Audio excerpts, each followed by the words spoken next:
Hey, hey, hey, English learners! Welcome back to the Daily English Podcast, your favorite place to learn real English, easy English, everyday English, the kind of English you actually use in real life.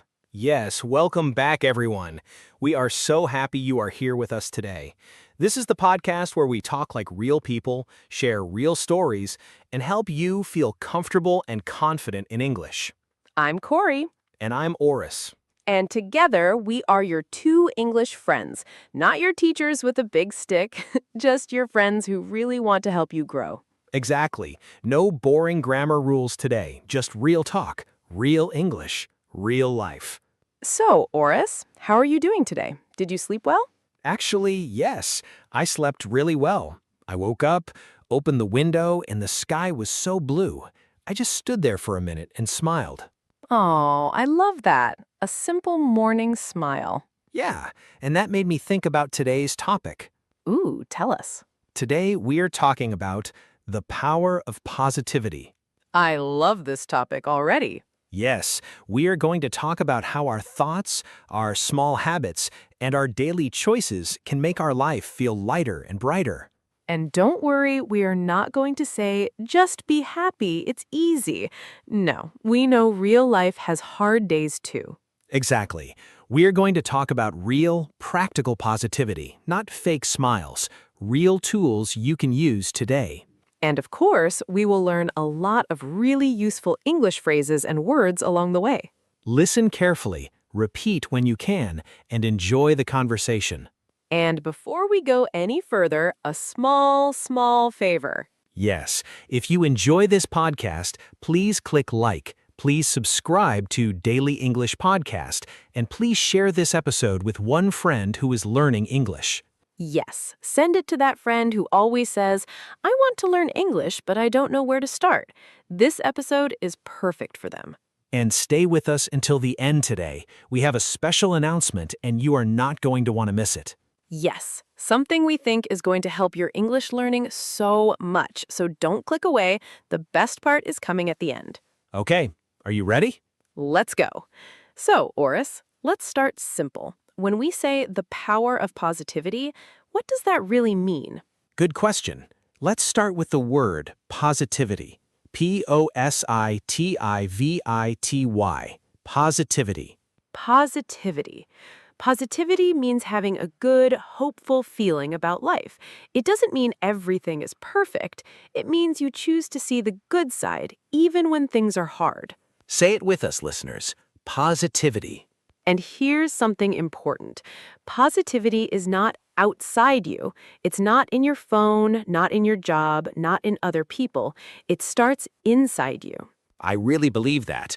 But I also want to be honest. I have days when my brain feels like a little cloud of rain. Same.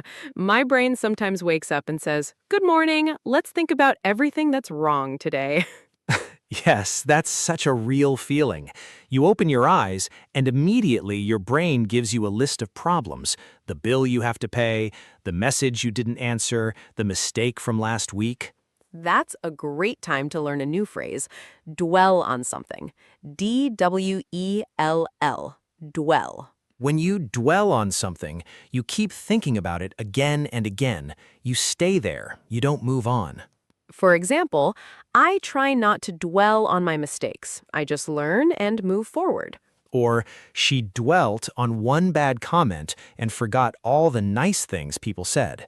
Good example. And when we dwell on negative thoughts, we start to feel heavier and heavier, like we're carrying a big bag on our back. That actually happened to me last month. I woke up and nothing was really wrong, but my outlook was very negative. Outlook, that's another great word. O-U-T-L-O-O-K. Outlook. Your outlook is the way you look at life, your general view. Exactly. Same room, same coffee, same job, but my outlook was, everything is difficult. I'm not doing enough. I know that voice. And I noticed something interesting. I wasn't just listening to that negative voice, I was feeding it. I picked up my phone and started reading sad news and negative comments. Like your mind is already a little sad, and then you give it more sad food. Yes, sad breakfast for the brain. So, what did you do? At first, nothing. I just stayed in bed and scrolled, and I felt worse and worse. Then I remembered something simple. I can't always change my mood right away, but I can change my next 5 minutes. I love that.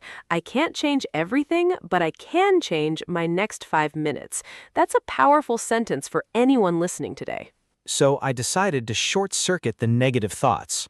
Short circuit. That's usually for electricity, right? Yes, normally it's an electrical word, but here it means you interrupt a bad pattern.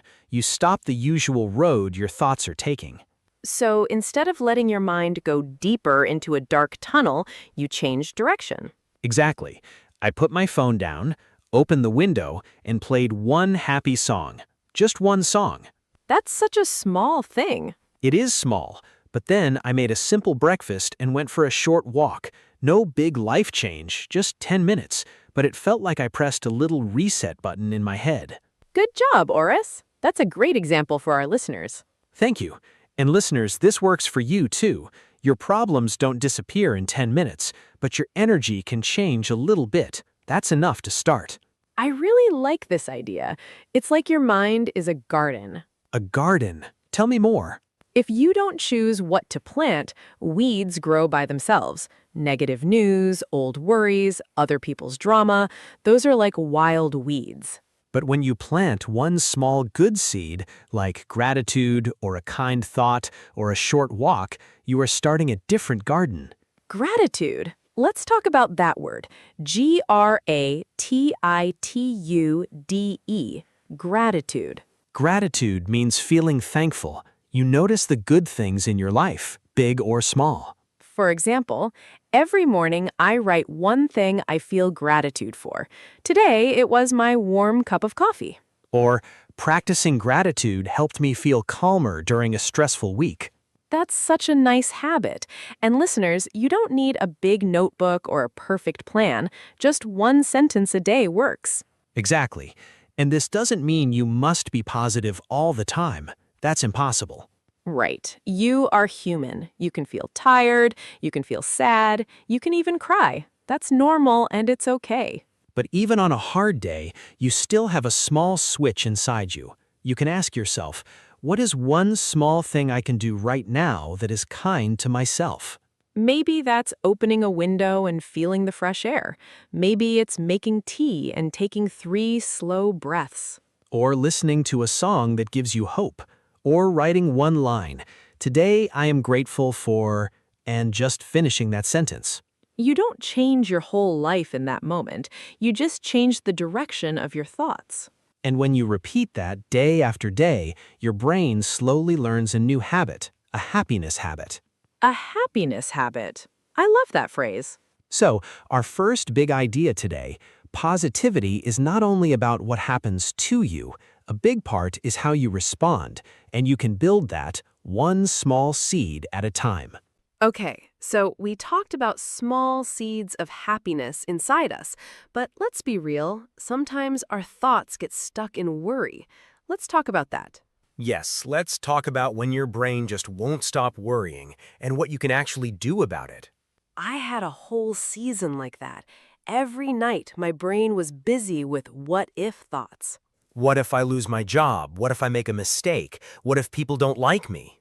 Exactly. I was trying to sleep, but my mind was wide awake, running in circles.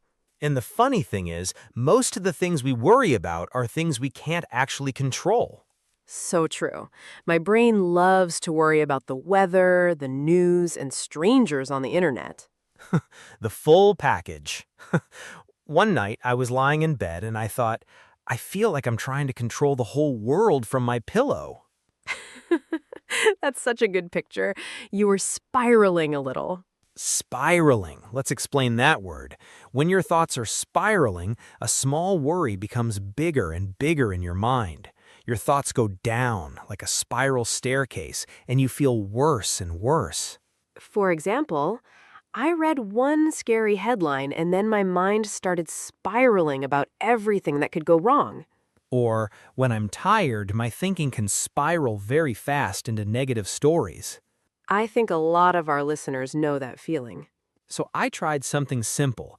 I took a notebook and drew two circles. Two circles. Tell us more. In the first circle, I wrote things I can control. In the second circle, things I can't control. Nice and clear. So, can control was things like what I eat, how many hours I sleep, if I put my phone away before bed, what message I send to a friend. And can't control the past, other people's opinions, the news, the weather, other people's choices. When you see it written on paper, it becomes so much clearer. I bet. What did you notice? I noticed that 90% of my worry was in the can't control circle. My brain was working really hard, but it wasn't actually helping me. That's like trying to keep your head above water in a sea that doesn't even belong to you. Keep your head above water. That's a great phrase. It means you're just trying to survive a hard moment, not relaxed, not happy, just trying not to sink. For example, with work and family, she's just trying to keep her head above water this month. Or when money's tight, people often feel like they're only keeping their head above water. Good examples. So, Oris, what did you do after you saw those two circles? I made a simple rule for myself. If something is in the can't control circle, I'm allowed to notice it, but I'm not allowed to stay there for an hour. I love that rule. Instead, I choose one small thing from the can control circle and I do it. Drink some water, send one honest message, go for a walk, breathe slowly. It's like moving your brain from a noisy street into a quiet park. Exactly. And for me, that quiet park is sometimes just sitting quietly, closing my eyes and imagining a peaceful beach. The sound of the waves, warm sand, sunshine on my face. That sounds so relaxing already. I breathe slowly and tell myself, right now, I don't have to fix my whole life. I only have to breathe. That's beautiful. So, our second big idea, your brain gets tired when it worries about things you can't control. But when you focus on one small thing you can control, your mind can finally rest a little. And that small rest, that small calm moment, that's also positivity. It's quiet, but it's powerful. Good job, Oris. That's such a helpful tool for our listeners. Okay, now let's talk about the words we say to ourselves. Self-talk. Self-talk means the conversation you have inside your own head, the things you tell yourself all day. For example, my self-talk this morning was, you can do this one step at a time. I think many of us don't even notice our self-talk. It just runs in the background, like music we forgot we turned on. And often that background music is harsh. You're so slow. You always mess things up. I catch myself doing that sometimes, and I have to stop and ask, would I ever say this to a friend? Usually the answer is no. We'd never talk to a friend the way we sometimes talk to ourselves. So try being your own friend. If your friend made a small mistake, you'd probably say, it's okay, everyone makes mistakes. Let's fix it together. I tried this last week. I made a small mistake at work, and instead of, you're so careless, I said, it's okay, I'll fix it and learn. How did that feel? Lighter. I still fixed my mistake, but I didn't carry extra shame with me all day. Shame, a heavy feeling that you are bad or wrong deep inside. For example, try not to add shame on top of a simple mistake. A mistake is just information, not a judgment of who you are. That's such an important point. Okay, one more simple tool. Reframe. To reframe means to look at a situation in a new, more helpful way. Same facts, different picture. For example, instead of, I failed this test, reframe it as, I learned exactly what to study next time. Reframing doesn't mean lying to yourself. It means choosing the fairest, most helpful way to see things. Good example. Try this today. Take one small worry and reframe it into a kinder sentence. Now let's talk about something that scares a lot of people, comparing themselves to others. Oh, this is a big one. Comparing. C-O-M-P-A-R-I-N-G. When you compare, you look at another person and measure yourself against them. They have this, I don't. They look happier, I don't. And social media makes this so much worse. You open an app and you see beautiful photos, perfect vacations, perfect smiles. But here's the truth. What people show online is only their highlight reel. Highlight reel, that's such a useful phrase. In sports, a highlight reel is a short video of only the best moments. Nobody shows the boring parts of the mistakes. So when you see someone's perfect vacation photo, you don't see the flight delay, the small argument, or the rainy afternoon. You only see the best 5 seconds. There's a nice idiom for this. The grass isn't always greener. The grass isn't always greener. This means other people's lives look better from the outside, but you don't see their real problems. For example, she wanted her friend's life, but later she realized the grass wasn't always greener. Or social media can make you forget that the grass isn't always greener on the other side. I think almost everyone has felt this at some point. Definitely. I remember scrolling one evening and feeling like everyone else was doing better than me, traveling, buying houses, starting businesses. That's the classic everyone is doing better than me feeling. Exactly. But then I asked myself a simple question. Am I comparing my whole life to someone's highlight reel? And the answer was probably yes. Yes, and once I saw that clearly, it helped. I started using a new rule. Compare yourself to who you were yesterday, not to who someone else is today. Say that again, it's so good. Compare yourself to who you were yesterday, not to who someone else is today. That's such a healthy way to measure progress. Are you a little better than last week? A little calmer than last month? That's what really matters. And for our English learners listening right now, please don't compare your English to a native speaker. Compare yourself to yourself 3 months ago. Can you understand more now? Can you say sentences you couldn't say before? If yes, that's real progress. Good job, everyone listening. You're improving already, even if you don't feel it every day. I really believe that. So our next idea, protect your energy from comparison. Water your own garden instead of watching someone else's. Okay, let's talk about small daily habits now, because positivity isn't just a feeling, it's also a set of small actions. Yes, let's talk about morning routines. A morning routine is the set of small things you do every morning before your day really starts. For example, my morning routine is simple. I drink water, stretch, and write one line in my journal. My quick breakfast is a banana and a glass of water. Simple, but it works. My morning routine is a short walk with music, then coffee. It doesn't have to be complicated. Small, repeated actions build up over time. There's a nice phrase for that. Small steps add up. When small things add up, they slowly become something big over time. For example, 10 minutes of reading every day adds up to many books in a year. Or drinking more water each day might feel small, but it adds up to better energy. And here's another helpful word, consistency. It means doing something regularly, not just once. For example, consistency matters more than perfection. 10 minutes of English every day is better than 2 hours once a month. So listeners, think about your own morning. Is there one small habit you could add? Just one. Maybe it's opening a window, writing one grateful sentence, or a short walk. Whatever it is, start small. You don't need a perfect plan, just one honest step. Good job if you're already thinking about your own small step right now.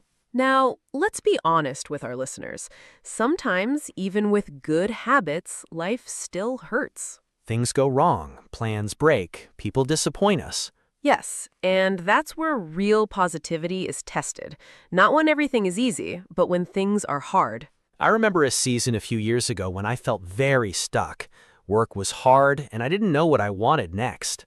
Stuck? Tell us more. I felt like I was in a rut. Stuck in a rut means doing the same thing again and again, feeling bored or trapped without a way forward. For example, he felt stuck in a rut at his job, doing the same tasks every single day. Or I knew I was stuck in a rut when every day felt exactly the same as the day before. I know that feeling well. So what helped you move forward? Honestly, small goals. I took a piece of paper and wrote 3 very simple goals, one for my health, one for my work, and one for my heart. I like this already. Health goal, walk for 20 minutes after dinner. Work goal, spend 20 minutes learning something new. Heart goal, send one kind message to someone I care about every day. That's so simple, but so clear. Exactly. And when I looked at that paper, I felt lighter because now my brain had a direction. It's like driving at night in heavy fog. Without headlights, you feel lost, but small goals are like turning on your headlights. You still can't see the whole road, but you can see the next few meters, and that's enough to move forward. I love that picture. So after some weeks, what changed? My walks helped my mood. My 20 minutes of learning helped my confidence. My small messages helped my relationships. So your life didn't magically become perfect. No, but I started to bounce back. Bounce back, great phrase. It means to recover slowly after something difficult, like a ball that hits the ground and comes back up. For example, it took time, but he bounced back after a difficult year at work. Or you can bounce back from mistakes in English if you keep practicing every day. I really believe that, especially for our English learners. Every mistake is just one small bounce on the way back up. Good job, everyone. Keep bouncing back. That's real progress. And sometimes life gives us real pain, not just stress. Breakups, loss, disappointment. Yes, and positivity doesn't mean ignoring that pain. It means learning to carry it and still move forward. I think there's a nice picture here. Pain is like a heavy backpack. You do have to carry it for a while. But you don't have to sit down on the floor and stop your whole life because of it. Exactly. You can walk slowly with it, and with time, it becomes a little lighter. There's a helpful phrase for this: work through something. Work through. It means slowly deal with a difficult feeling or problem, step by step. You don't run away from it, you process it. For example, she needed time to work through her fear of speaking English in public. Or, it can take months to work through heartache, but small actions really help. I like this because it's honest. It doesn't say just be happy. It says keep working through it one small step at a time.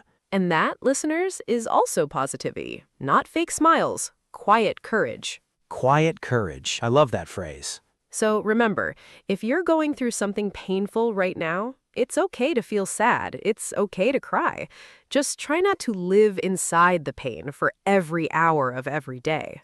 Take one small step, a short walk, a message to a friend, a cup of tea. That's enough for today. Before we move to the word tour, let's talk about one more thing, the people around us. Oh, this is important. The people we spend time with really shape our mood. There's a nice word for this, influence. influence.